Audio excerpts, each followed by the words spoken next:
Hola, esta es una nueva edición de Cuarto de Hora, el programa de Canal TV. Termina un año difícil para todos, especialmente para Cuba. Al endurecimiento de sanciones de Estados Unidos y el colapso del turismo por la pandemia del coronavirus le siguió una inflación galopante, la escasez de alimentos, medicamentos por la guerra en Ucrania, y a esto sumarle los apagones, aquellos apagones que derivaron en las protestas del 21 de julio de 2021. Una combinación de factores que hace mella en una población que expresó y expresa frente a un régimen, hoy de Miguel Díaz-Canel, que no hizo más que poner en blanco sobre negro los reclamos con las excusas de siempre.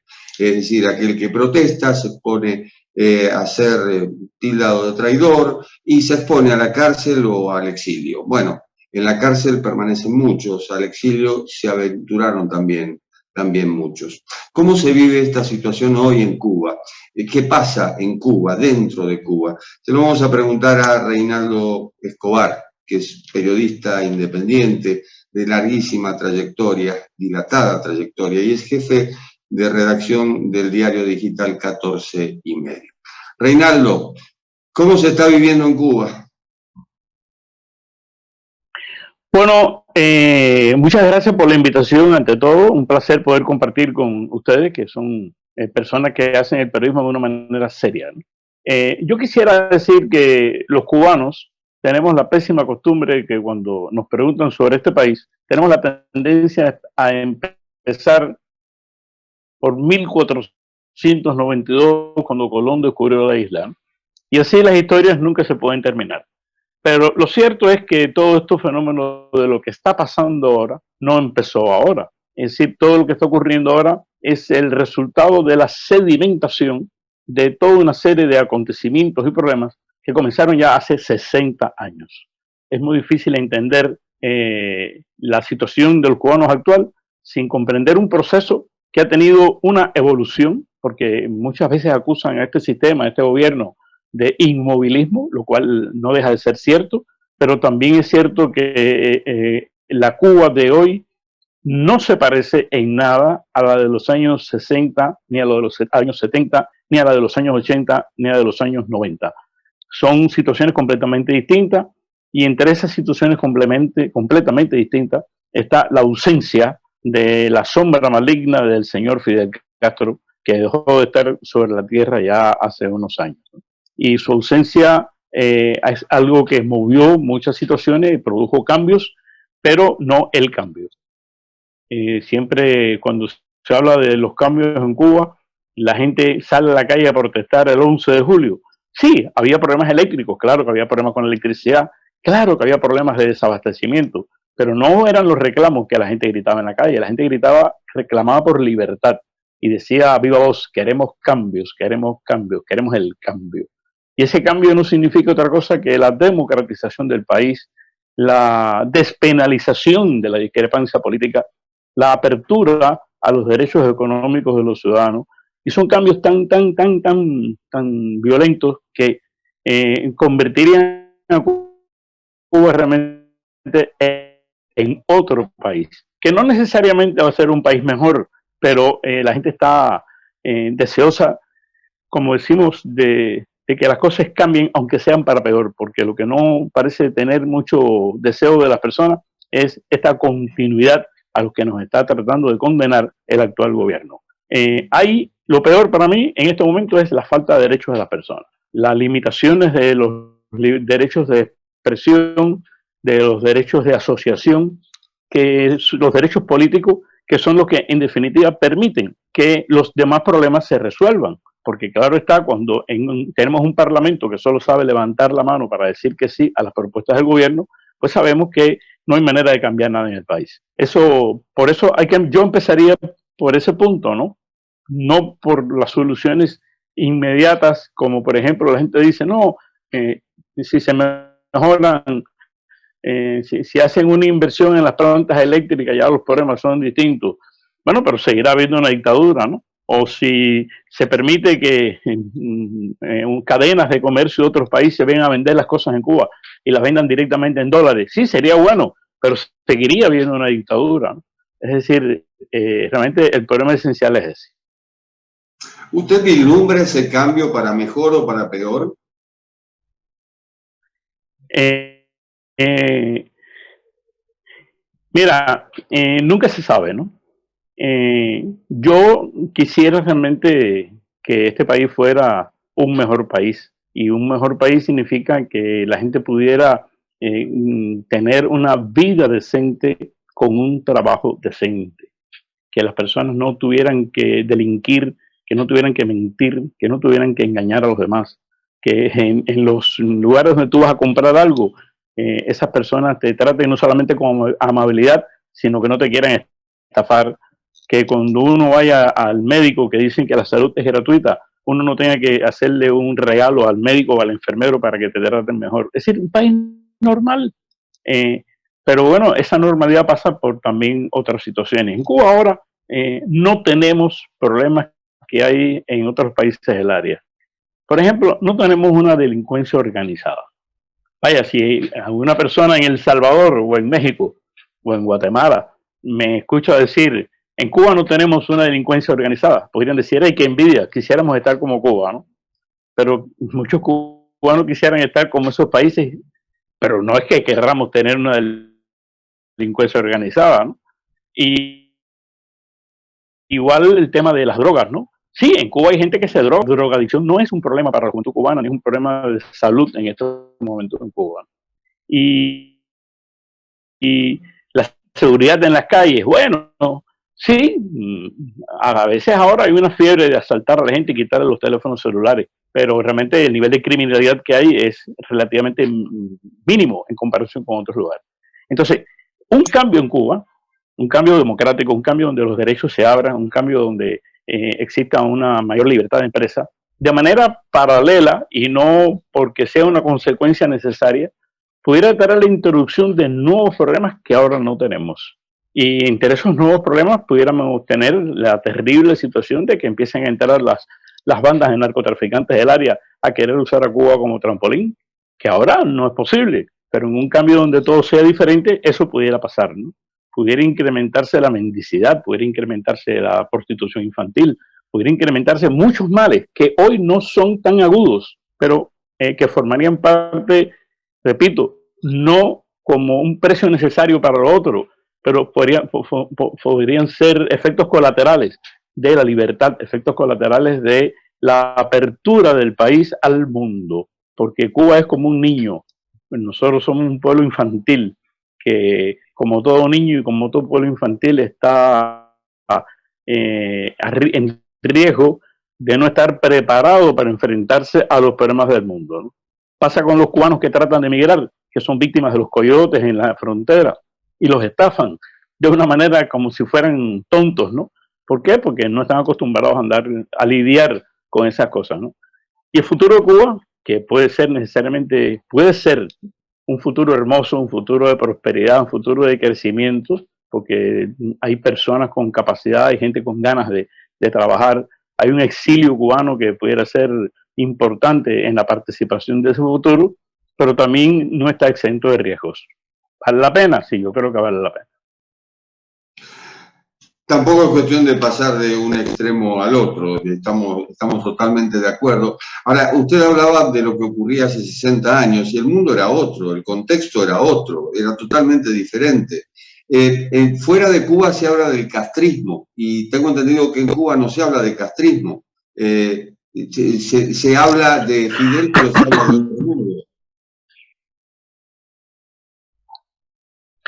Bueno, cuando usted dice de lo que se habla en Cuba, quizás usted se está refiriendo a lo que se habla en el monopolio de medios de difusión que tiene el Partido Comunista, que es lo que se oye fuera de Cuba. Es decir, la prensa oficial, la radio oficial, los medios de difusión cultural oficiales, todo el sistema de educación oficial, todo eso está controlado y monopolizado por el único partido permitido en el país, que es el Partido Comunista.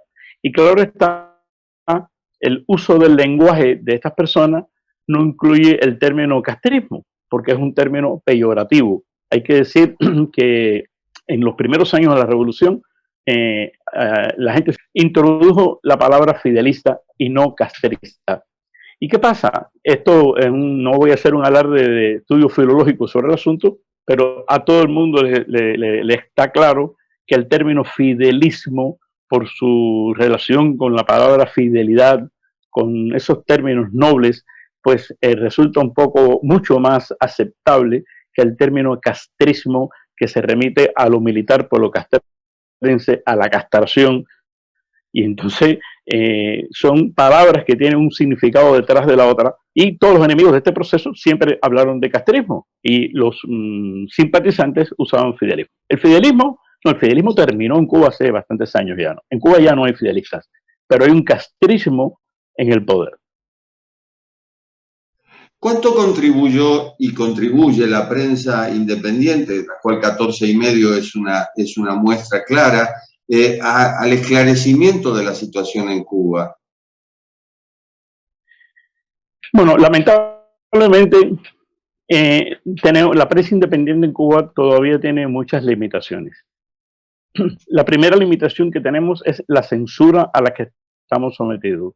Los medios independientes cubanos no son medios que se puedan comprar en un estanquillo, no son estaciones de radio que se puedan sintonizar en un equipo normal, no salimos en la televisión. Es decir, los medios independientes cubanos en su absoluta totalidad son medios que solamente se puede acceder a ellos a través de Internet.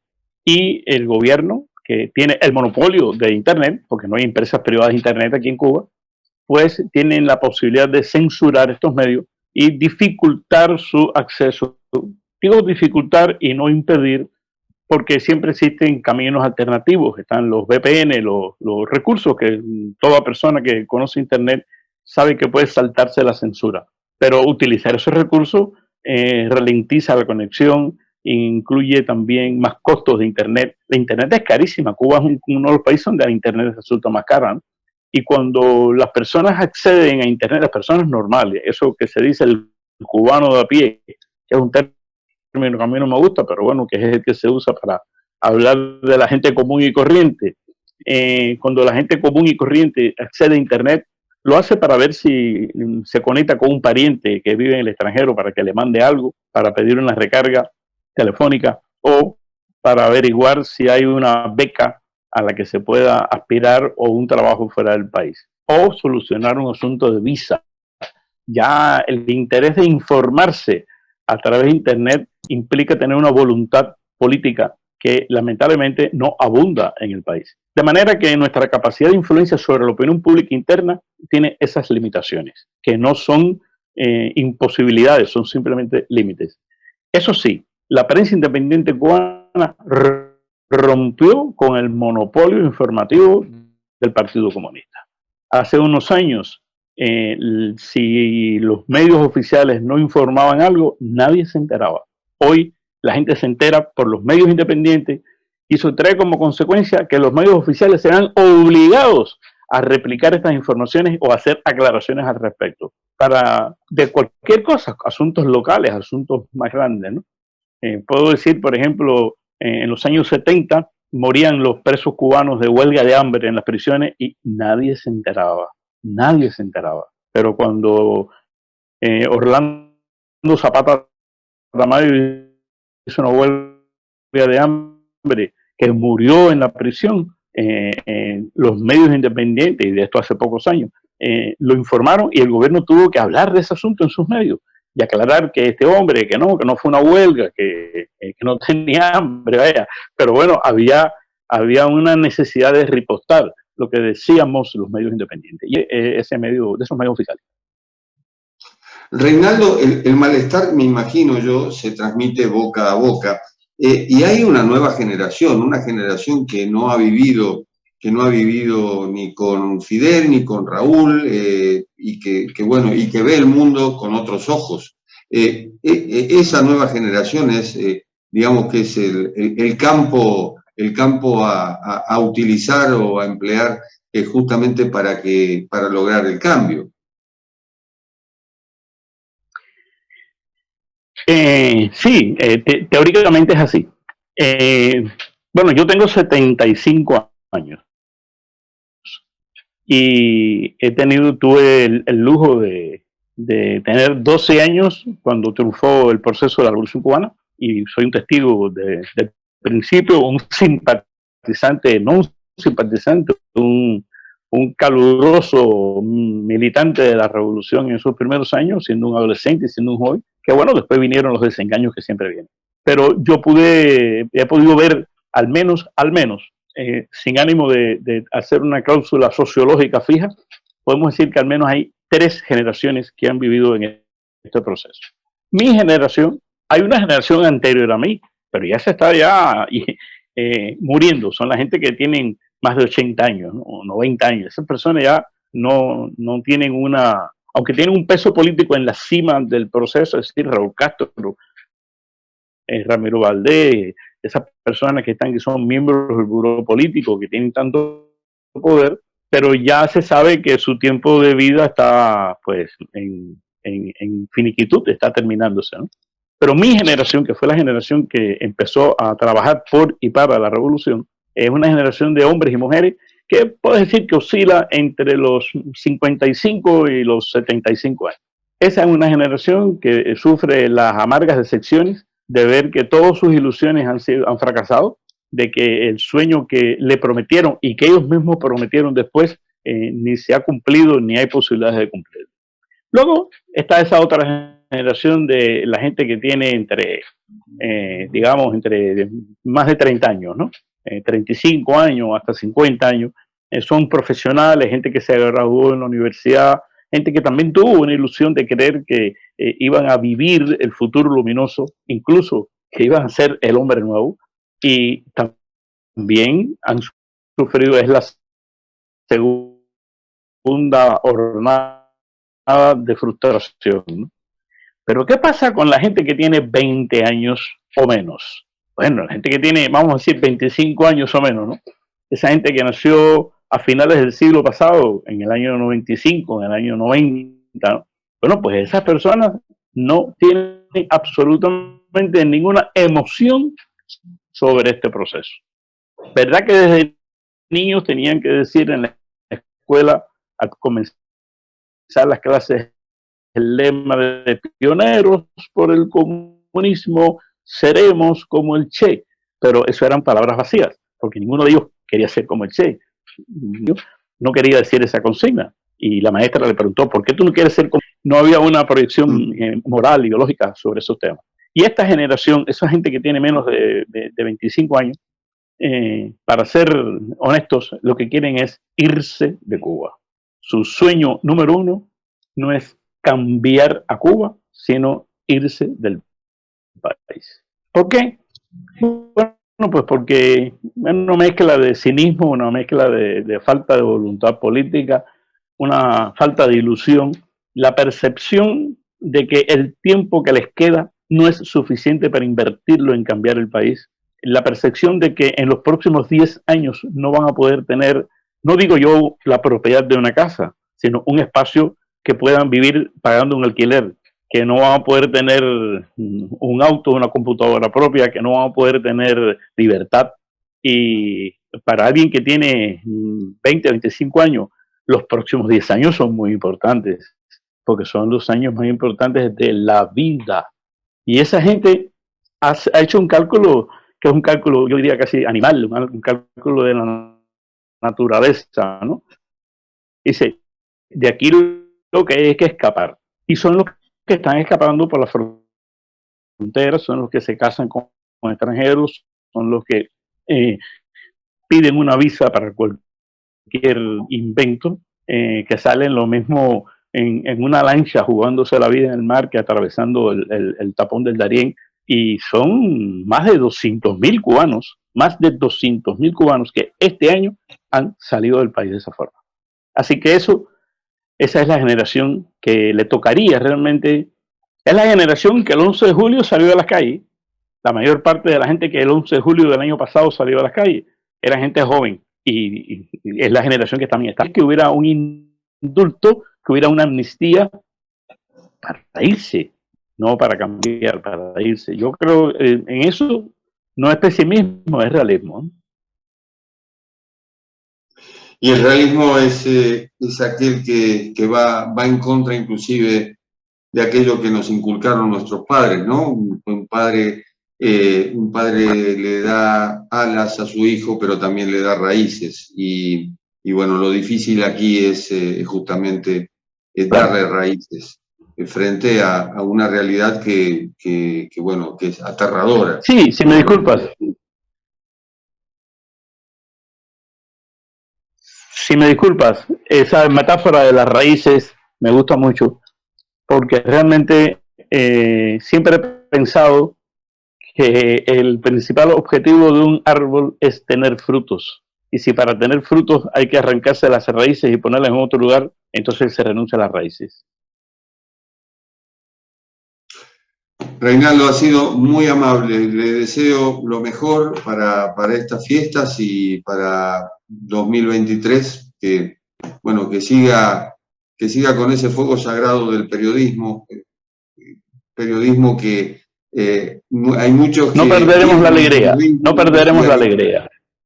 Y no perder la alegría, exactamente, que es el capital que nos queda. Fuerte abrazo, Reinaldo, y muchísimas gracias. Gracias a ustedes. Un abrazo.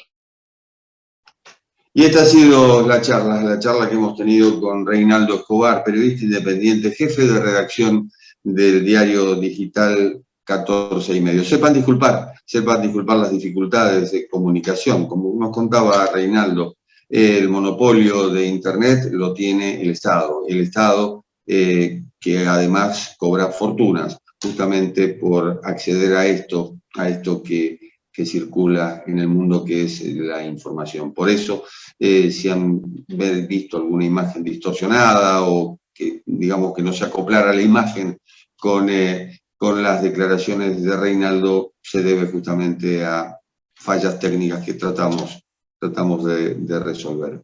Lo importante es haber tenido la palabra desde Cuba de Reinaldo Escobar.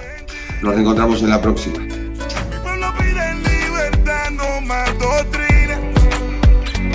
Ya no gritemos patria o muerte, sino patria y vida.